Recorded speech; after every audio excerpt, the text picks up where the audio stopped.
warahmatullahi wabarakatuh. Halo mahasiswa, selamat datang di pertemuan keempat mata kuliah literasi digital. Pada kesempatan ini kita akan membahas topik yang sangat penting dan dekat dengan kehidupan kita sehari-hari, yaitu topik-topik digital terkini dan strategi pencegahan penipuan daring. Materi ini mendesak untuk dipahami karena kasus penipuan online terus meningkat, mulai dari phishing, queries, palsu hingga penggunaan teknologi AI untuk menipu. Data terbaru menunjukkan lonjakan kasus penipuan digital. Misalnya, aduan penipuan menggunakan QRIS palsu melonjak pada tahun 2025. Banyak stiker QRIS yang ditempel di atas QRIS resmi merchant. Satgas Pasti OJK juga telah memblokir ribuan entitas ilegal, termasuk investasi bodong dan pinjaman online ilegal. Selain itu, aplikasi pesan seperti WhatsApp menjadi sasaran empuk di mana pelaku menggunakan social engineering untuk memanipulasi korban. Mari kita pahami beberapa modus yang sering terjadi. Yang pertama, phishing dan quishing.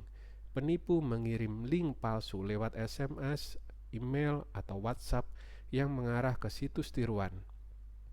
Quishing menggunakan QR kode palsu agar korban login ke situs berbahaya. Yang kedua, QRIS palsu dan bukti transfer manipulasi. Stiker QRIS palsu ditempel di atas QRIS resmi. Bukti transfer palsu juga sering digunakan untuk menipu merchant. Yang ketiga, APK atau spyware via WhatsApp atau email. File berformat APK dikirim dengan kamuflase seperti undangan atau resi paket. Jika diinstal, perangkat korban bisa disusupi dan OTP dicuri. Yang keempat, fake call atau impersonation. Pelaku mengaku sebagai petugas bank atau instansi resmi, meminta OTP, PIN, atau bahkan mengajak mengunduh aplikasi remote access. Yang kelima, investasi bodong dan pinjol ilegal. Janji keuntungan tinggi, robot trading, hingga pinjaman online tanpa izin. Praktek ini merugikan karena bunga tidak transparan dan penagihan sering mengintimidasi. Yang keenam, deepfake dan AI phishing. Teknologi voice cloning atau face swap digunakan untuk meminta uang atau OTP. Pesan palsu hasil AI makin sulit dibedakan karena minim kesalahan bahasa.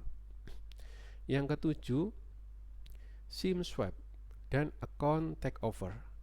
Nomor telepon dibaca agar pelaku bisa menerima OTP dan mengambil alih akun keuangan atau media sosial korban.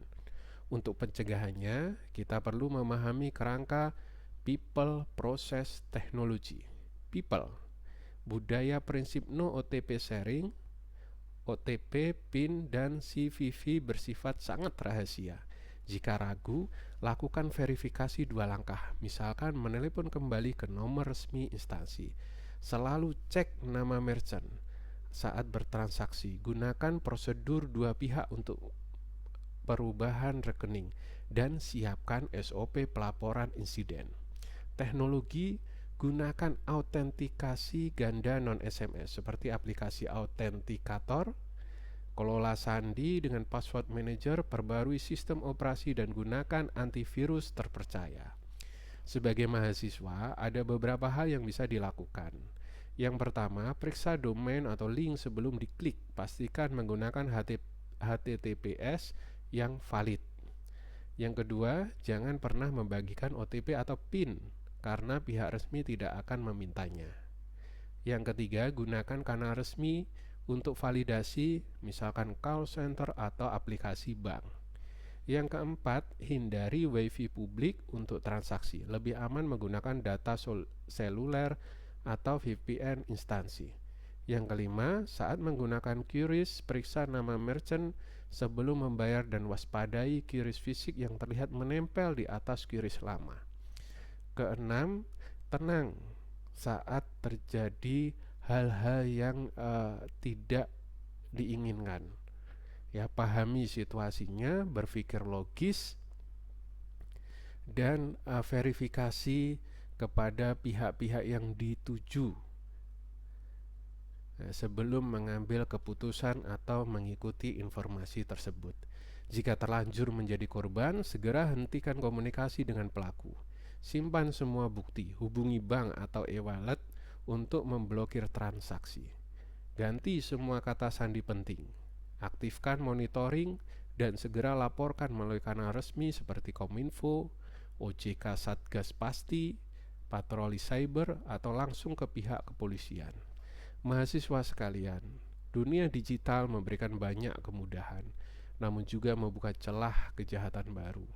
Dengan memahami modus penipuan dan strategi pencegahannya, kita dapat melindungi diri sendiri, keluarga, dan juga lingkungan kampus dari ancaman kejahatan daring.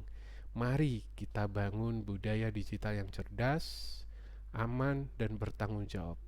Terima kasih, sampai jumpa di pertemuan berikutnya. Wassalamualaikum warahmatullahi wabarakatuh.